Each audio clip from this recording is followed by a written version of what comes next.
Are you looking to become a better real estate investor? Then hang on, because you're about to experience another episode of the world's most popular real estate podcast, the BiggerPockets Podcast. But before we get to this week's show, I wanted to invite you to become part of our community, BiggerPockets.com, the real estate investing social network. The membership is free, and you'll instantly gain access to networking opportunities, educational content, investor tools, and more. Sign up now and get a free copy of our book, The Ultimate Beginner's Guide to Real Estate Investing, read by hundreds of thousands of budding entrepreneurs. Just click this link right here or just head to BiggerPockets.com. With that, let's get to the show.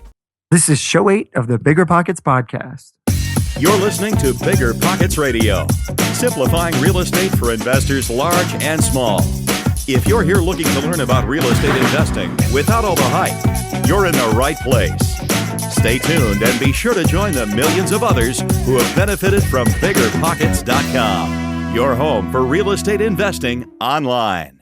Welcome to another episode of the BiggerPockets Podcast. I'm your host, Josh Dorkin, along with my co-host, Mr. Brandon Turner. What's going on, Brandon? How's your week going? Hey, Josh, it's going all right. I got to admit, my butt is getting kicked from this insanity workout program, which is fun, but man, that thing kills. You ever done that?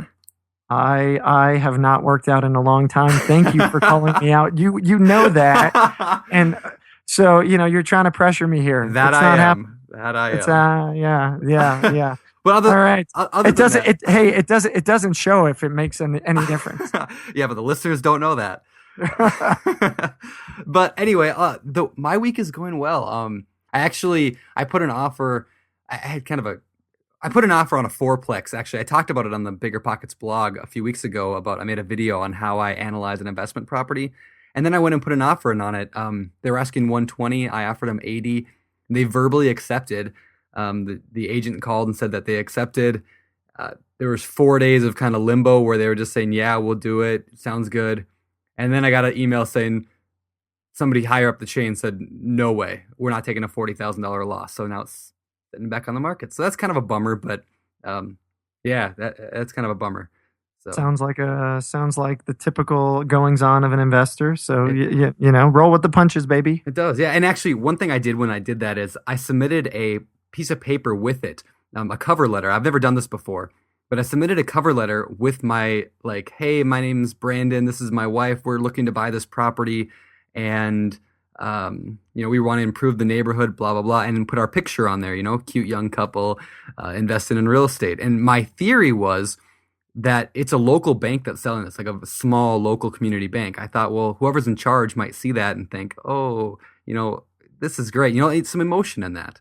Oh, how cute. Yeah, let's give them our money because they're cute. Exactly. That's my theory. So I put that up on the BiggerPockets. So I asked that question on the forums the other day, if that would actually work or not. And I think most people thought, well, it's worth a try. Some people said, I don't know, probably not. But I thought it was worth the risk. But maybe it worked. And maybe it worked initially, but maybe it didn't work for the higher ups. That's probably what happened. It's possible. And that actually, the give it a try attitude, is definitely one that today's guest exhibits. So I think it's kind of a good example for exactly what we're going to be talking about later. But that does lead us to a new feature that we do want to do on the show here called the BiggerPockets Quick Tip, where we're going to let you guys know just a little factoid, I guess, about using BiggerPockets to help you maximize your investing.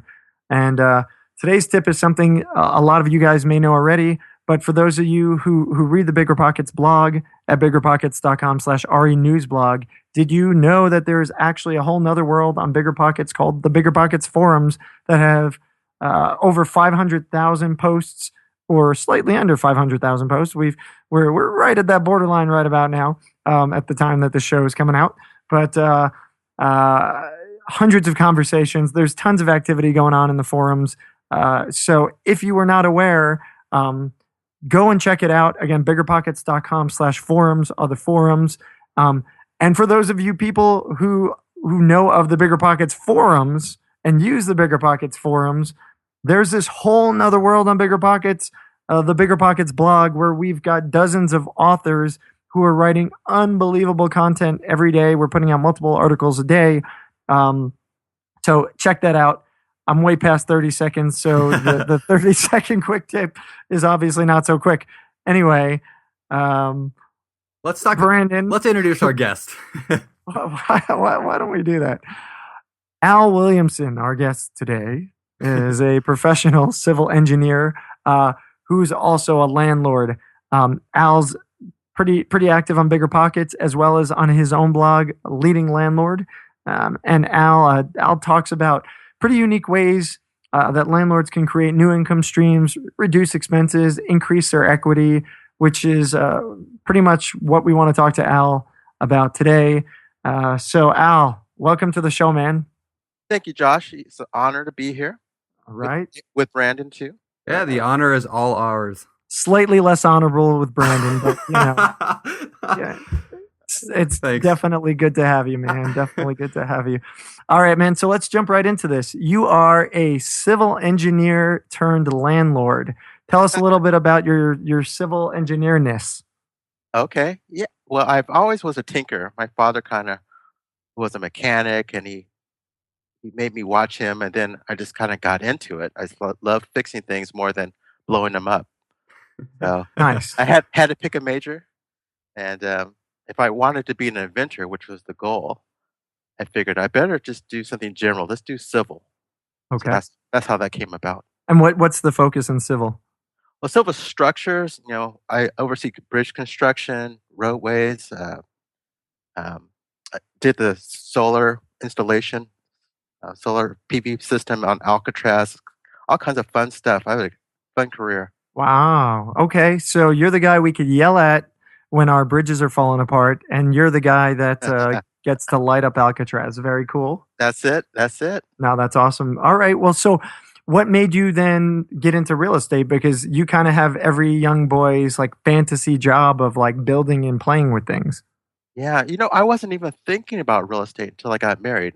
I was getting ready to get married, and I went to a church picnic, and an older gentleman was giving me all kinds of advice.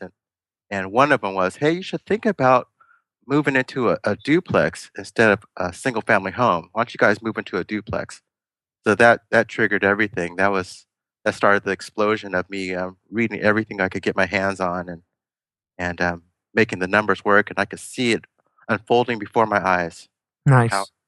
Yeah, so it's really good to be able to share things with other people, because if no one would have put that in my ear, I wouldn't be here.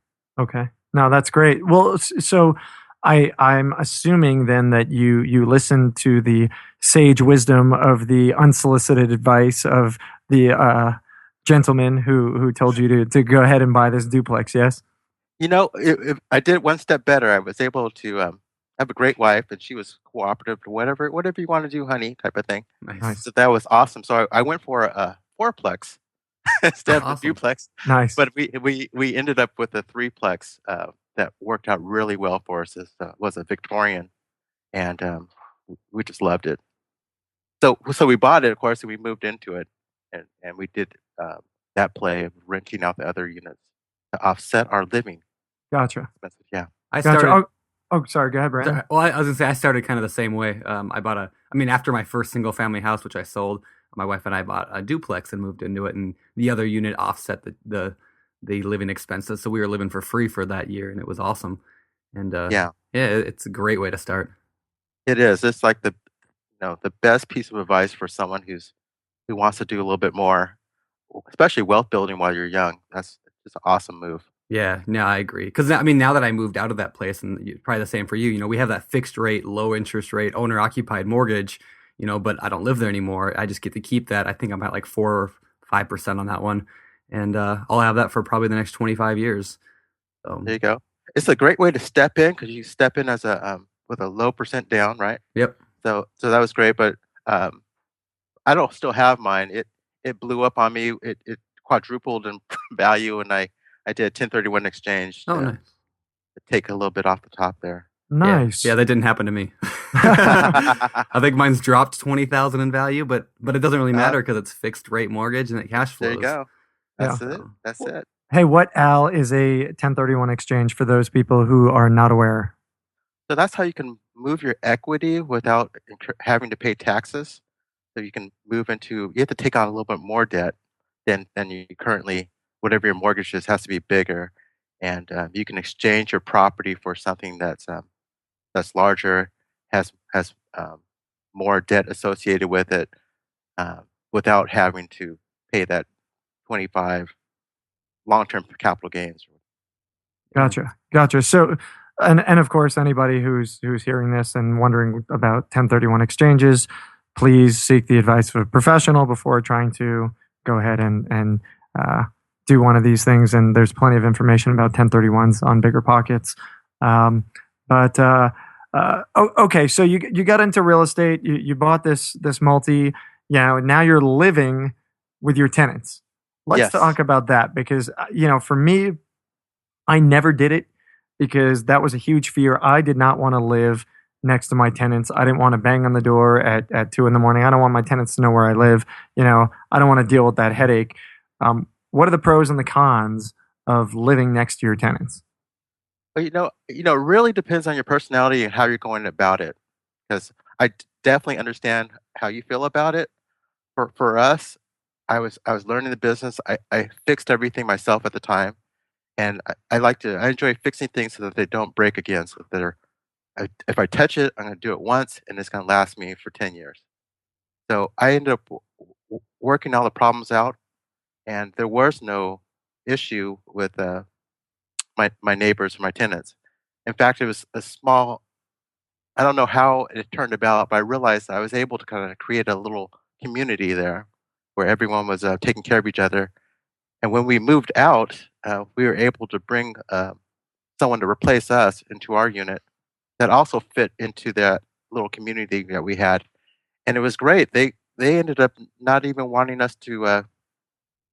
They just sent the rent. They really wanted to take care of the place themselves. They wanted to um, take care of each other. So they had a big stakeholder type of mindset. So that's in my case. That's what happened in my case here in Sacramento. So I don't have any cons at all. Gotcha. And that's one of those things that I definitely wanted to talk about with you. I know you tend to I guess preach is maybe the right word. I don't know about That's a good word. yeah, okay. Preach about the community and building a sense of community and taking care of your tenants and being a good landlord. And I that's phenomenal. That's we're all about that. We want more people to be doing that because anyone who knows me will know that I'm really big on, we as an industry need to work better. We need to try harder. We need to really do our best to build a better image, and not just for PR's sake, but because we need to do better by one another. And so I think that's awesome. Why don't we talk about that? Why don't we talk about what's your philosophy on just what landlords need to do to be good landlords? What's a good landlord in your mind? Okay. I think most landlords, especially the ones I follow on BiggerPockets, are great with their tenants and taking care of their units and their properties. They don't fit into the slumlord thing at all. What I really get passionate about is beyond your property line. As soon as you step out off your curb, you're part of the rest of the neighborhood. There's all kinds of interconnections there. Everyone's depending on you as the property owner to participate in the civic activities on that block. So if you check out, your tenants check out, and the community has lost a great opportunity to grow and to strengthen that block. So it starts a downward spiral if the landlord is not interested. If the landlord has a ATM philosophy about their property and doesn't care, as long as their roof is not leaking, they don't really care what's going on around their property, then that sets the stage for neighborhood decline. I agree with you. It's funny. I had some property in the inner city, and I ran a nice property, and of course, the properties around mine started to kind of decline, and it was horrifying to see this because I'm doing my best. I'm trying to keep this up. I was an absentee. I was long distance landlord, but what I had zero control over was what was happening in the community, and so unfortunately, no matter how hard I tried, no matter what I did to be a good landlord, if the other properties are falling apart and the landlords aren't involved in what's going on, that's exactly what's going to happen. And I had to bail. I had to get out before I was bleeding, so much so I was broke. I couldn't do that. Yeah. So I had to bail. And it was unfortunate because there was an opportunity for this to really turn around and become a great area and a great investment. But Right. I totally agree with you on that. That's a great philosophy. Well, let me add a couple more things. I think if you're in the inner city, what I'm talking about is inner city things. If you're in a middle class or affluent neighborhood, then disregard everything I said. Those guys are those communities are taking care of themselves. It's a healthy environment, especially as you go to an affluent neighborhood. They don't really care about landlords. They can live without landlords. But if you move to the inner city, they are dependent on landlords. That's where the owner occupancy rate is low and the percent of renters is really high. And landlords have all the levers at that point. So if landlords who have all the biggest stakeholders, if they're not interested in the community, guess what? It's all kinds of disorder and that's going to attract all kinds of things that you don't want to happen there. Okay. So how does a landlord make sure they're not a slumlord then? It's one of those like, hey, if you don't know who the slumlord is in the room, you're him. No, that's not what I'm talking about at all. I think generally all landlords are taking care of their tenants and they're fixing things at times. There's very few that are slumlords. I'm talking about talking to the landlord that owns the property right next to you, making sure that you guys are watching out for each other. Making sure that litter doesn't stay on the ground for prolonged times. I mean, you don't have to spend all day picking it up, but you're responsible for making sure it gets up. Oftentimes, and I'm talking about inner city, things go unresolved because no one steps up as a leader, and things languish because no one's operating as a leader. Okay. Yeah. No, I agree. I think in my own investing, I think I've seen that as well. There's a neighborhood where I have an apartment complex, and it was a pretty rough neighborhood to start with, and it still is. I mean, it wasn't the worst, but it wasn't real great. And so by buying the apartment and fixing it up and trying to make it look good and painting and landscaping and just garbage duty, like you just mentioned, was huge. Just trying to take in a leadership in the garbage pickup in that neighborhood. I mean, the entire neighborhood has increased in value because of what we've done so far just at that one property. And I'm pursuing another one on the same street so I can try to take over the whole area. But absolutely, yeah, it's not a bad idea. But I like what you said. You and I talked once before, and you mentioned, and you just brought it up again, is talk to the guy who lives next door. Like, that's where you need to go, and that's something I have not done. I've never really gone and talked to the landlord who owns the rental property on that street. So that's really, really good advice. I'm also wondering, was your first deal, like when you started out, were those all inner city? No, I started off it was a kind of a seedier part of Sacramento. Which is now one of the best parts of Sacramento. It's called Midtown Sacramento, right next to downtown Sacramento. And now it's filled with coffee shops and great cafes and great places to eat. But at the time I was getting in, it was just going through a neighborhood revitalization process, and it was okay, but no one was giving it credit, the neighborhood credit. There's always a lag time before the outside community recognizes what's going on.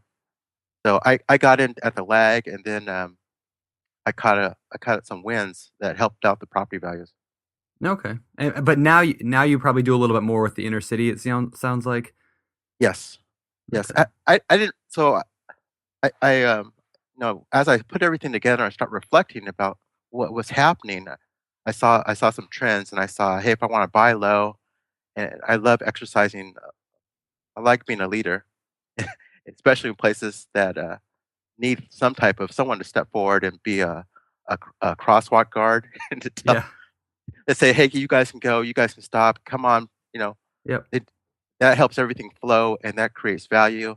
And I'm all about creating equity. Hmm. So that's what it's about. It's an equity play um, that's very cost effective. No, that makes a lot of sense. Yeah, I want to take back to the point about talking to the neighbors. As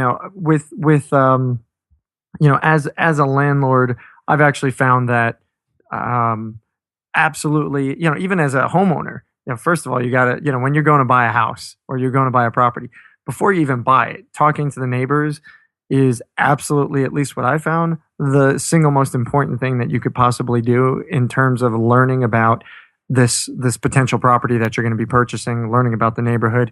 Yeah. It's funny, neighbors love to gossip. Neighbors Yes, love they to do. talk. And Yes, they do.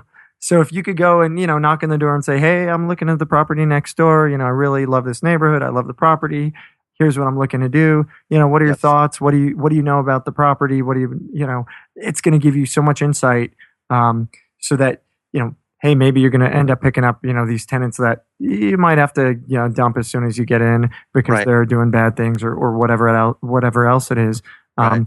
But I just wanted to mention that because it came to me and I was like, yeah, this is so important is dealing with these neighbors. Yeah, absolutely. Absolutely.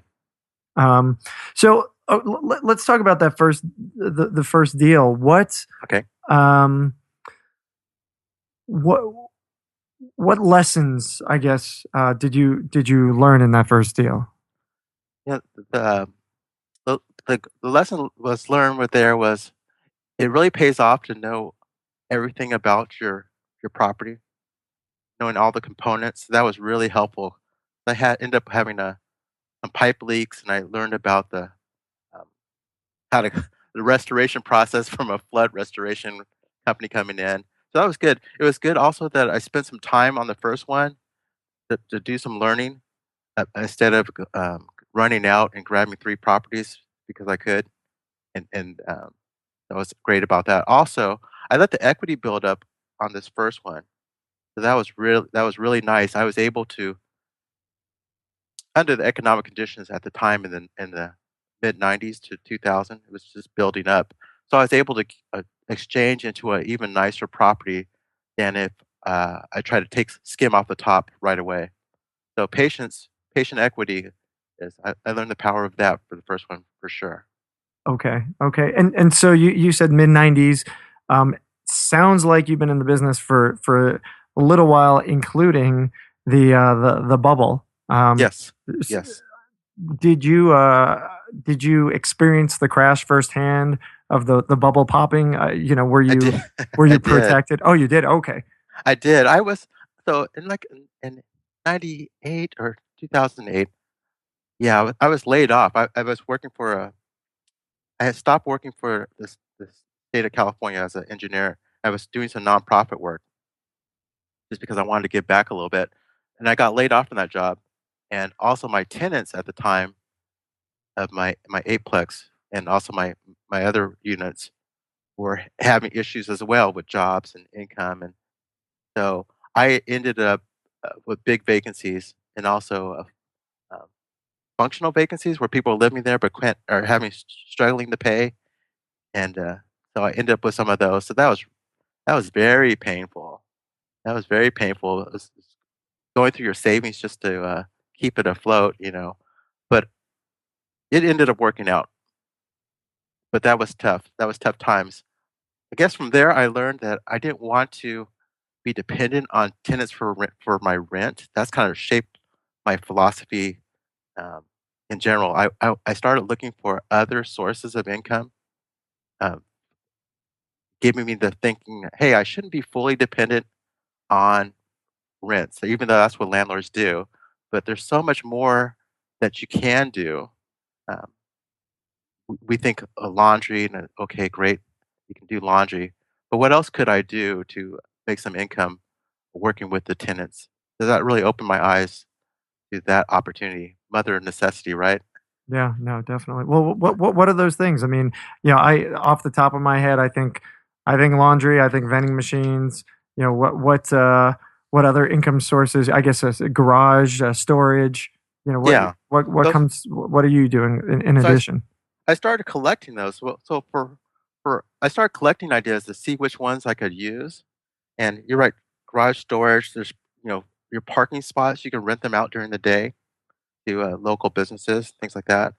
Um, there's also working with your neighbor. If you guys are both need your lawns mowed, then go for some group discount on your landscaper. So you're lowering your expenses. If you need snow shoveling, things like that, go in with groups. And I tried out actually tried out an experiment.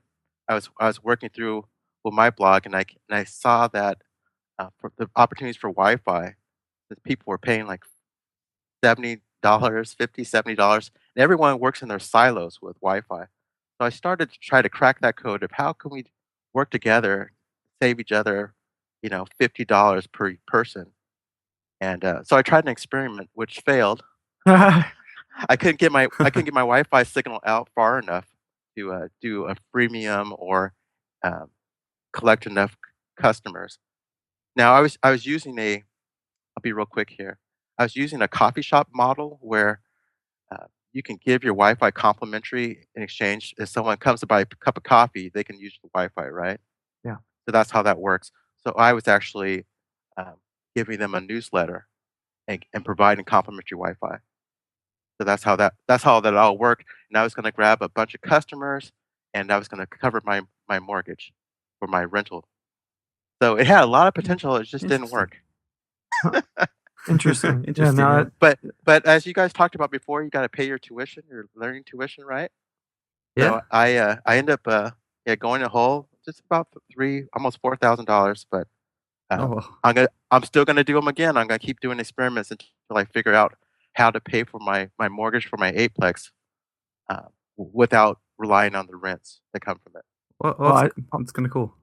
and if you can succeed, I think a lot of people are gonna listen. I will tell you, I am absolutely 100% skeptical. I don't think it can be done. However, man, if you can do it, you're going to revolutionize the income for multifamilies. That is my goal. You just said it right there. Yeah, Yeah. that's cool. Yeah, Yeah. on That's what your. Oh, go ahead. No, that's what I'm devoting my career to is to figure that one out. That's cool. You talk about on your blog. I read something the other day that said you call it the $100 expense reduction challenge, and I know you just Yes. touched on that a little bit, but I'd like to talk a little more about that because it's oftentimes landlords look at ways to increase income, and we say, well, we can raise the rent a little bit, or we can charge late fees, or we can whatever, rent the garage out. But I really like that you talked about the expense reduction. So can you talk a little bit more about that kind of challenge and some of the ideas you've come up with? Well, I'm just starting this challenge, but yeah, I'm going to look through every piece of my expenses and try to brainstorm ways that I can reduce them. And basically, the goal is to find $100 of savings. Now, this is the flip side. I did $100 income challenge for alternative income. Now I'm doing the expense reduction to see what comes out of it.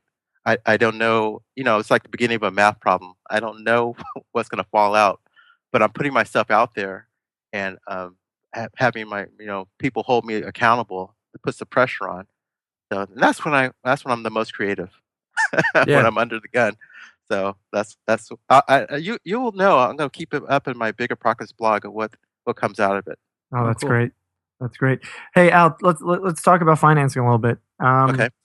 What type of financing are you using? It sounds like you're mostly a multifamily guy. Are you Yes. you also doing singles or I have one single I had to buy because it's right next door to my multi. you had to?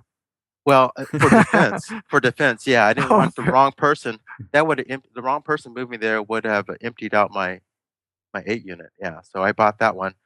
So it's a mixture of family loans. I have some families with a little bit of savings at low interest rate. I can give them a much better rate, so they're really happy with that. So I do that, and then like for the single house that I have, I had a little chunk of change and a bunch of friends with even less chunk of change. So I make the promissory notes for them, for friends, and secured by the single family house, and we just bought it outright.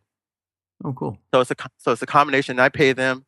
Now that you have online bill pay and things like that, you can have you can pay hundreds of monthly interest payments per month to different people, and they're happy with that, seeing a check come to them every month. Yeah. And it's just a matter of using what the new technology to manage all those things. So this is all. I mean, this is all private money at this point that you're using. Then. Yeah, for that house, it's all private money, small amounts, $5,000 Right. loans and things like that. And it also, when people know that they're a part of, even though they don't have an equity stake in it, a part of that house, they drive by and take a look at it, and they keep an eye on it, and it feels good. So it's just more accountability. How many partners do you have on that house? There's 10. 10 partners. Wow. Yeah. That's small loans. Yeah. That's kind of cool. I can buy them out, anyone out at any time. So I haven't overextended myself. I'm still the biggest cash lender in there. And how does that work? Because I've never heard of anybody doing this on a small scale like this. Obviously, on large scale projects, Right. You'll hear syndications and things like that. But Right. with folks pooling together your friends to finance a deal, I've never heard of it on such a small scale with so many people.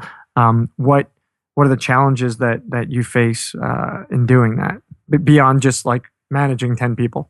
Yeah. Are there personality problems or? Nope, not. There's no problems whatsoever. I did it so that I have a track record to do larger things. You guys Smart. talked about it in your shows before. Now I have 5 years of experience. When I go, I'm planning on making a jump in a few years from now to a much bigger property. But I have this track record of making payments to these people and 10 investors that are happy. Also, I got them the degree to, when a place is vacant, no payments go out, and I would catch them up later. Oh, So interesting. that's key. That's key. If you can get your investors to say, hey, especially in small places, if it's vacant, I'm going to hold off on making payment, and I'll catch up down the line. Interesting. That's man, you are twisting me up, man. This should be the Al Williamson, like how to do a landlord what's the word? How to hustle. It's called How to hustle the Yeah. unconventional landlord. I guess I don't know. That's exactly what I would love to be considered. That Yeah, that's cool. That is interesting. Okay, so I can totally see that on a small scale. You put out Yeah. like $5,000. Okay, cool, no biggie. Yeah. But Yeah. now when you're talking about larger scale, and it sounds like you haven't yet had the opportunity to test this on a larger scale. I'm moving there. I wonder on the success rate that you're going to have on people saying, yeah, no, you could hold off payment until you got a tenant in there. If it were me, I'd say, that's not happening, man. The mortgage payment is due on this date. Here's the deal. I mean, I get it, and I think it's cool. And shoot, I wish as an investor, I could find people to agree to it. And it's astonishing that you've done it. And I guess it's worth trying. Is I guess the advice that I'm getting from this is, you don't know till you try. Now, Josh, I got to push back on you just a little bit because Push you away, have man. you have all kinds of credibility, and you've been in this game, and people around you who have watched you do things and struggle and make it and continue to climb. They're gonna make that type of loan for you, especially if they have a little chunk of change. Well, you're gonna talking do about that. no, but you're talking about let's not take me out of the equation. This isn't about me. This isn't about me. This is about the thousands of people who are sitting listening to us debate this here. Yeah, this Okay. is about them. If they have a track record, that's the key. Yeah. Then and people, and they work with integrity, and people know that, and folks are having 1% interest rates in the bank. It sounds like a pretty good option to me, especially if they say, hey, I'm going to buy you out anytime. Interesting. Hey, Brandon, what's your take on this, man? Get in on this action. Come on. All right. Well, what it brings up in my mind is Kickstarter. The website Kickstarter, where crowdfunding and all that. That's it. Yeah, it's like a small version of that. And I know that there's rules being changed right now. And and I don't claim to understand all of them, but I know that the government is becoming more and more open to this kind of thing for real estate investors. Before it was syndications were a real complicated thing, and you had to get SEC, I guess, regulations. I figured out, and it was a mess. But I believe that they're opening that up. So I'm interested just to see, how that's going to turn out for you, and if you can do it on a bigger scale. Brian Burke a few weeks ago, I think it was show 3. That's what he did. He went in with what did he say? He got $500,000. Yeah, police officers. He went and got 20 police officers or whatever, and they raised $500,000 just like that. So kind of I love the fact that you're willing to try this stuff and kind of make yourself the test dummy. Hey, take away dummy. He is no dummy, that's for sure. I'm the test. I actually had called Brian before your show a few months ago. He was generous enough to give me some advice because I was, I'm thinking about exchanging my Aplex before I'm 50. In 3 years, I want to switch styles, and he gave me some great advice. I'll share that with you guys because there's going from 8 units to really you need 30 some units to kind of get a good management company, good on-site management company to keep up my level of integrity and what I want my rentals to look like. I have this thing in my head about it's a physical representation of me. So I can't just have my rental look any type of way. That's me. So I'm going to have to pay a quality management company or on-site management company. So one thing he said is to start interviewing management companies well ahead of time before you actually go make that purchase, before you're into that 1031 time zone.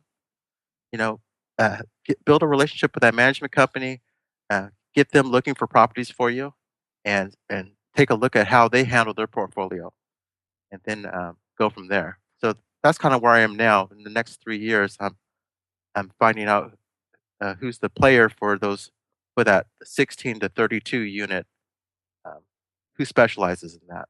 That's great. And yeah, definitely. And you said 1031 time zone, just to clarify for people who don't know, when you do a 1031 exchange, there is a set period of time in which you actually do have to do the exchange. Otherwise, I don't know the exact legal behind it. Something bad happens. Something bad, yeah. Something bad happens, yeah. Yeah, and the other thing I want to bring up also is it's really important for anyone listening who's thinking, hey, I could go out and put out ads and say, hey guys, give me your money and I'll, and let's put all that money together and buy a house. There are SEC regulations, and you definitely need to know what you're doing before you start putting people's money together. Al did this with folks that he knows, which basically gets him kind of under the radar, so to speak. Right. But this is not legal advice, so definitely No. Definitely jump in and talk. Engineer, yeah, not a lawyer. and nor are we. So definitely talk to attorney who can advise you on these matters, because you definitely don't want to get in trouble with the SEC. That said, transition. So you're currently managing your properties now, right, Al? I am. Right now I am. Okay. It's just been real easy for me at this point. Yeah, everything's easy with you. I don't know. It's like Al, what about this? What are your challenges? No challenges. It was easy. What about this? Oh, it was easy. So It is now. It wasn't always. All right. So what were the biggest challenges for you as an up and coming landlord in terms of property management? So it was learning to be tough but fair. I'm a pretty nice guy, but you got to kick people out at times. And I hate the eviction process. It's just painful for me to have to take off work and go to court and all that. And I didn't want to hire anyone, so I've come to now just buying people out. Yep, cash for keys. Cash for keys. I want you out of my place. I also have some pretty strict lease clauses about, hey, if you got anything shady going on, if you're disturbing the other tenants, that's breaking our lease. And here's some money. I bring them boxes. I rent U-Hauls for them. Well, that's cool. Just get out. Really, That's really. not Oh, that's not a bad idea at all. I really don't. Maybe I take it too personally, but my children have to be able to live there at any of my units at any time. Otherwise, I don't really want to be a part of that. So if I need to get someone out quick, that's what I do. so what does that look like? An eviction's going to cost you how much? It costs like $500. So if you're lucky, All right. with legal fees and filing fees. And that's what if is you do it? it yourself, But right? yeah, if you do, but the lost income because the tenant's not going to pay during that time, and they may thrash your place or Thrash your place. flush Yep. things down. So I'm happy to pay people out and put on a smile. Hey, what's your buyout? Because I want to move into your unit and stop paying the rent. Yeah, hopefully your tenants don't listen to this and get any ideas. That's funny. No, I do the same thing. Yeah. If I feel like I failed a little bit if I let someone gets through my screening, through I have a lot of deterrents and things like that. Like I have signs that say "Smile, you're on camera," different things like that. Now, is there an actual camera, or I don't talk about that piece. I bought the sign. Look around. There I might bought be. It's a deterrent. It's a deterrent, Yeah. and I try to stack deterrents on top of each other, letting them know, hey, I'm the neighborhood watch captain here on this block. When I'm screening people, they know that.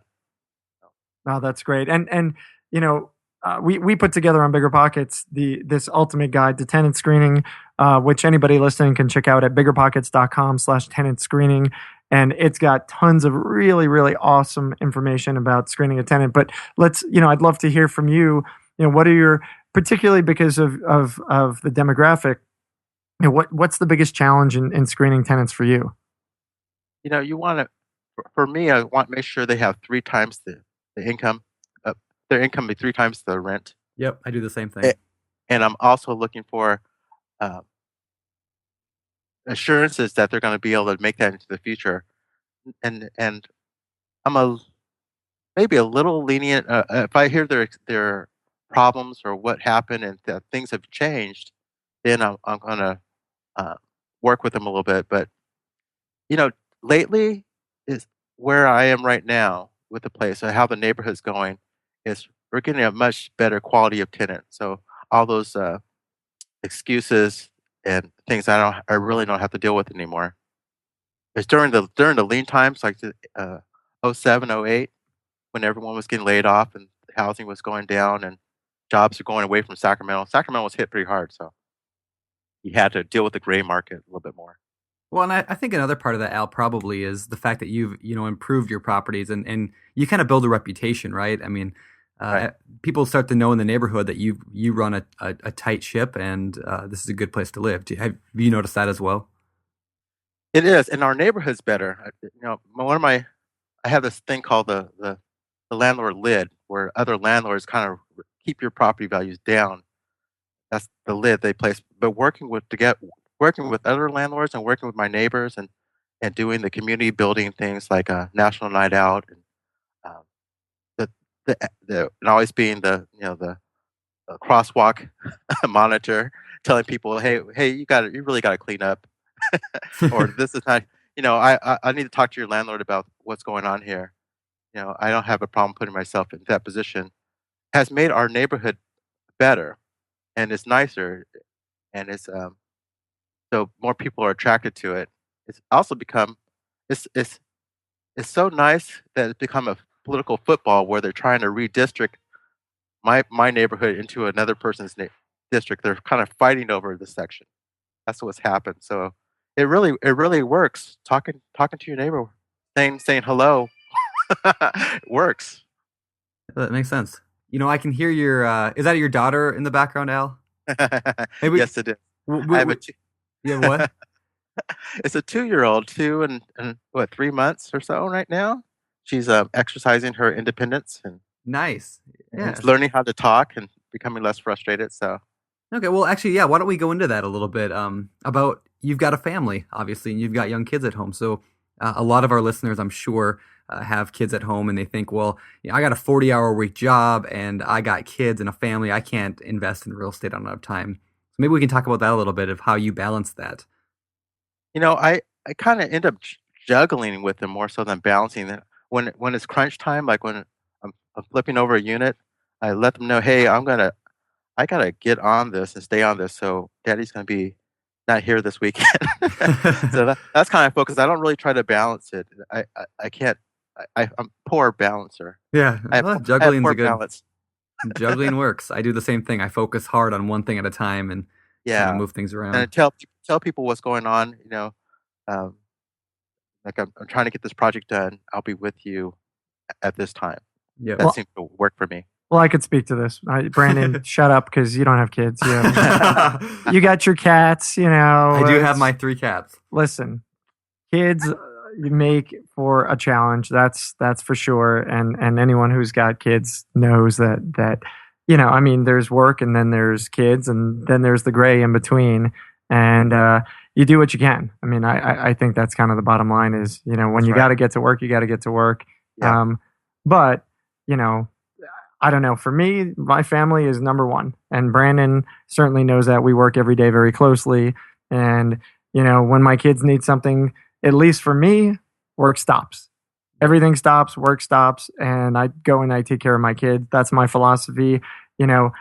I will give up being uber successful to have a better family life and to make sure my kids are taken care of. And I think anyone listening probably, would agree that you got to put those kids first, period. And obviously if there's, things that you got to do, like what you're saying, Al, you got to go and do it. But, when the kids come crying, something's wrong, I guarantee you're back at home taking care of it, right?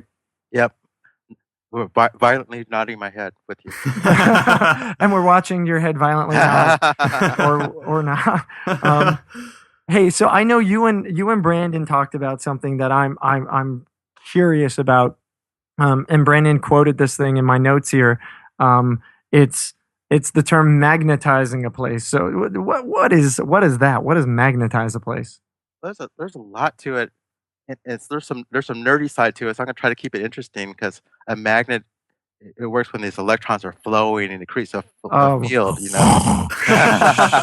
I want to talk about that. I will talk about being when I went into a very problem. That was how I did my Aplex and how I'll do some other things is I go in and I'll buy the most problematic and largest property I can that's close to the edge of the good and bad neighborhood. And then I'll spend time there to get my personality to magnetize the place so that people know what my standards are and they know I'm not going away and they know I'll say this is not acceptable and I will it has to reflect me. And then what happens is it repels people who don't want to go with the program.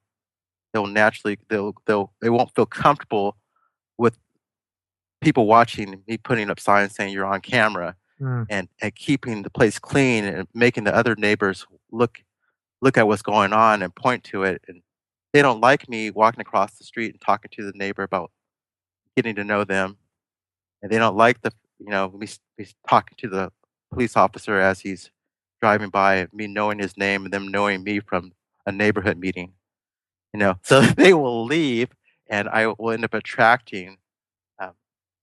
It could be still people in the same demographic, still with the same income, but with a different sense of priority, a different sense of honor.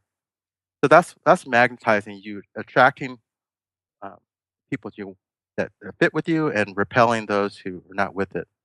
It sounds a lot like what we do on BiggerPockets, which is magnetize good, solid people who are trying to run good businesses and help one another versus, those folks who are looking to take advantage of other people who, I guess, by virtue of the way the community is and by the leadership that we've set, that they don't want to be there because they know that the community is going to run them off. We're not going to run them off. The community is going to run them off, and that's a great philosophy. And I think between what you and Brandon were talking about, I mean, it works. When people know that you're a good landlord, Yeah. they're attracted to it. Hey, really quick, and then we got to run to the end of this thing. You had talked about buffer zones, and that to me is something I always wanted to do when I had these challenging properties. I just couldn't get to it quick enough. Didn't have the resources. Uh, you see a buffer zone potentially for this big multi that you've got with that single family that you've got next door. But now, what's the buffer between that single family and the one next to it that might potentially get overrun by somebody? At what point do you have to keep buying the property next to the next property next to the next one to create this buffer zone in these tougher neighborhoods? Is there a line, or does it, how does that work? Well, it's the way I see it is it's a relationship with the owner. If there's the one that was next to me, it was just too close, and at the time, um, I just had to get it, and plus I wanted to try that group investing crowdsource thing. But I do know the neighbor next to it. He's on my speed dial. I can contact him on Facebook when his fence gets tagged. I let him know if trash is in front. He'll see me pick it up, and I'll say, "Hey, I know you would have done the same for me." And we have that sense of it's a lot of reciprocation going on. The same with all the neighbors across the street. I know all the owners, whether they live there or not. They hear from me once a year, if not more. Uh, Especially, I'm always touting this neighborhood. I mean, this national night out. Right? So every landlord that I know in my area, they'll get a note from me saying, "Hey, I need you to contribute $30." And I raise money for that, and we have a really nice time. They invite their tenants. So I kind of manufactured a reason for me to contact them for something that's not bad. So when I do reach for them to have to tell them something not so bad, it's much easier, and we can get results. Got it. Hey, really quickly, what is National Night Out for those people who don't know? So National Night Out it happens the first Tuesday every year. It's run by the uh, National Town Hall, Town. Hmm, I can't remember the name of the organization that runs it, but it's also part of the Sheriff's Association. It's just an event to encourage people to come out on that day and meet their neighbor and create some type of neighborhood safety that way. And it works together with um, Neighborhood Watch because once people know each other, they start talking about Neighborhood Watch and things like that. Awesome. All right, man. Well, we are very quickly running out of time, so let's get to the big final questions we know you've prepared for.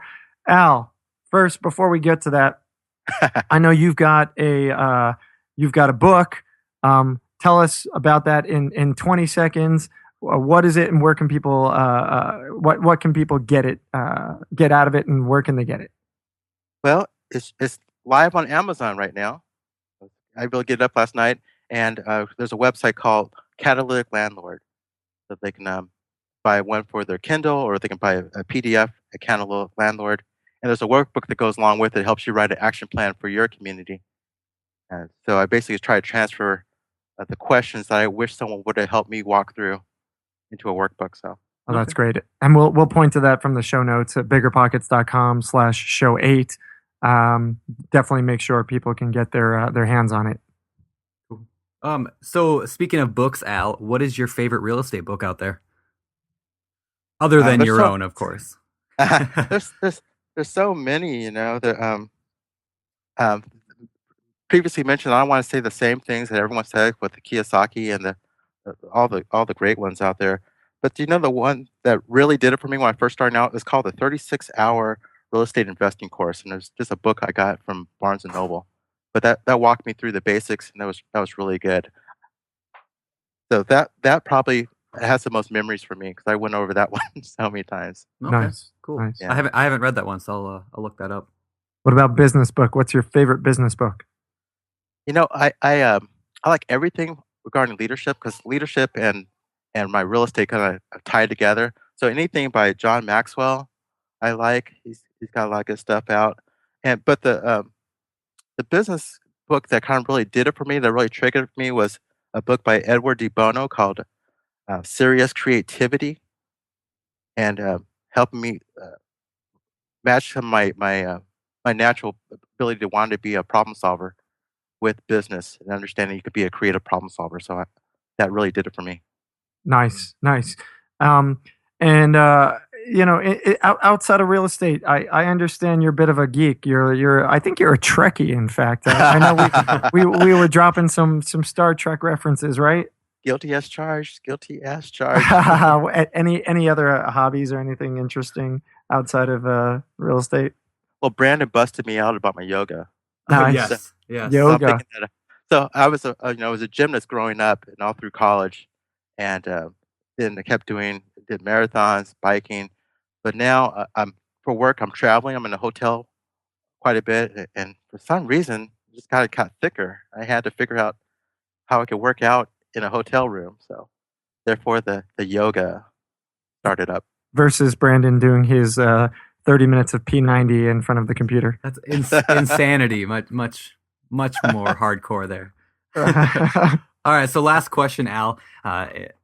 In this industry, there are, millions of landlords out there, and a lot of them come and go. A lot of them fail, and a lot of them succeed. So in your opinion, what do you see as the ones who are the most successful? What sets them apart? Wow. Really understanding why you're doing it is I think is key for me. I mean, why are you trying to build this wealth, and why are you working this method for it? So we kind of talked about before, I'm involved in real estate. I enjoy helping people, and I enjoy creating wealth for my kids. So that's really why I'm in it. If I was in it for some other reasons, to create a fortune or to create a certain image, I think I wouldn't have the staying power that I've had. That's great. Well, listen, where can people find more about you? You're on BiggerPockets. You got a profile on our site. You're blogging on our site. You also have your own site, Leading Landlord. Are you? Do you connect on Facebook? Obviously, you mentioned earlier. So we'll point people to that. Okay. Twitter, G+, anywhere else, or G+. I'm learning my way around there. And if people want to get a hold of me, BiggerPockets blog is probably the best spot. Just hit me up there, and we'll chat. Nice, cool, nice, awesome. Well, Al, it's been very very educational. I've learned a lot about the hustle landlord, right? That's it. Yeah, very unconventional, but lots of interesting stuff, and hopefully we can explore some of that. Maybe we'll broach some of those topics on the forums on the site a little bit, so we can get people chatting about it. So, okay. But thanks for coming, man. My pleasure. Yeah, thanks, Al. And that was our show with Al Williamson. I hope you picked up some great ideas and ways to help you better your landlording skills. If you want to check out the show notes with links to all the stuff we talked about in the show, head over to biggerpockets.com/show8.